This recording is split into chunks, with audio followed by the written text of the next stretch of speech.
Welcome back mga katambalan, mga hot topic and issue pag-usapan natin. Update po tayo kay Alden Richard at kay Catherine Bernardo sa katatapos nga lang na bench body of work na ginanap nga sa SM Mall of Asia Arena ay pinainit nga nitong si Alden Richard at Catherine Bernardo ang entablado sa SM Mall of Asia Arena at isa nga yan sa mga inabangan na mga netizens at mga fans ng Catden ang makita silang dalawa na humampa sa stage at kung magpansinan nga ba ang dalawa. Ngunit eto nga, pagkatapos nga ng bench body of work passing show ay lumabas nga etong si Catherine Bernardo at Alden Richard na magkasabay kasama nga ang owner ng bench na kung saan nga ay nasulyapan itong si Alden Richard na nag-eye to eye nga itong si Catherine at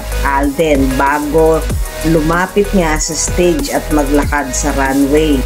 At kapansin-pansin din nang nasa stage na nga ang dalawa at lumapit na nga si Dingdong Dantes at Mariana Rivera kasama nga si Lucy Torres at ang asawa nitong si Richard Gomez ay hindi naman nagpapansin na ang dalawa doon sa stage. Ngunit pagkatapos nga ng show ng bench sa likod sa backstage ay may naglabasan naman na picture na ito ngang si Alden ay nakaakbay nga sa likodan ni Kat at marami namang mga netizens at mga fans ng Catden ang natuwa doon sa lumabas na photo na kung saan nga at magkasama ang dalawa habang nag-uusap. Katabi pa nga nito si Kyle at Chari na kaibigan nitong si Catherine. Kaya naman maraming mga netizen ang nagsasabi na baka sa stage lang hindi sila nagpapakita na nagpapansinan pero sa likod ng camera ay nag-uusap